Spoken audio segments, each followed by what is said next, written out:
naye namenye ku omutima olunaku lwe na realizinga nti omukyalo oyo bamuyitamu ne bamuwa miliyoni 10 n'ennyumba nga bamaze ogigula apange sister wange bena namisinga bamuwe miliyoni 10 bena bamuwe ennyumba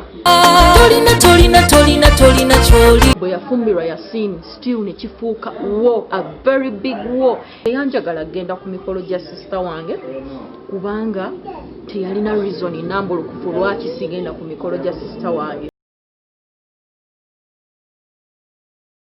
Kwegamba wakaluzinga almost 15 people abantu abaali abamaanyi mu kanisa ebikonge ebyali ebyamaanyi mu kanisa kati ogambe nti still you can stand ogambe nti abagenze be babi yapangira ddala kituufu omukyala w'omugenzi omuyimbi ne bamuzaalamu n'omwana lwakuba sister wange ye yagaana kati kwebyo n'ebirala bingi byesisobola ate kulaga nsi simanyi lwaki kyawabanga to that extent okuba nti wasobola okufunanga abakyala basukka mu 2 mu 3 nga bavaayo nga complaining to the same man. Kyenjagala n'okukakasa abantu bennyini alina obusobozi obuyimirira mu kanisa n'agamba abantu nti Magi waliwo kino na kino na kino anoonya okwewolereza mu bagoberezi be nti Magi Kayima namukwata akola bw'ati.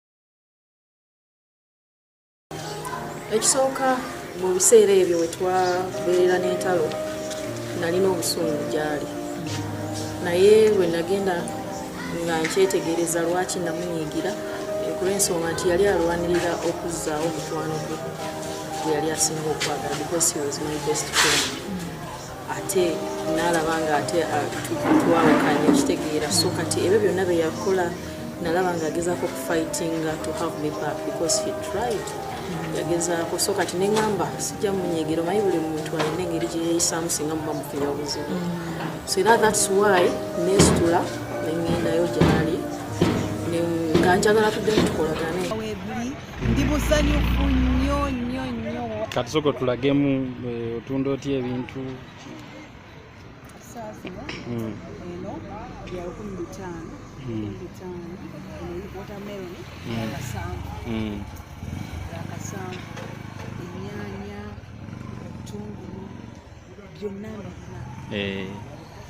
kati guno omudaala gukututeko sente nga mmeka gukututeko nga sente meka okuggwa gwonna okuggwa gunututeko emitwalo 5 mu gumu kweri 5 mu gumu kubanga gukyabulako amabaati bagenda kuterako amabaati bagenda kuterako amabaati batereko buli kimu bibe nga biggwa bulungi.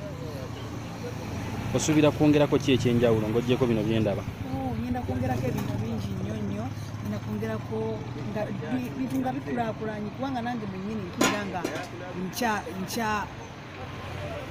ndi musanyufu nnyo ndowooza essanyu lyennira eringi nja kuba nkubuulira byongenda okwongerako era ogenda kubiraba. Kasooli nga simulabawo ng'ate yakuleetera okubeera ng'obeera successful. Kasooli kamuleete.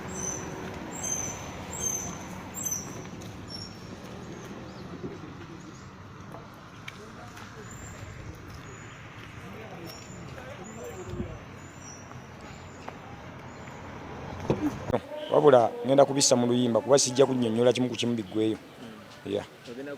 Oluyimba ngenda mu studio kuddira bubaka obwo mbuteeke mu bantu.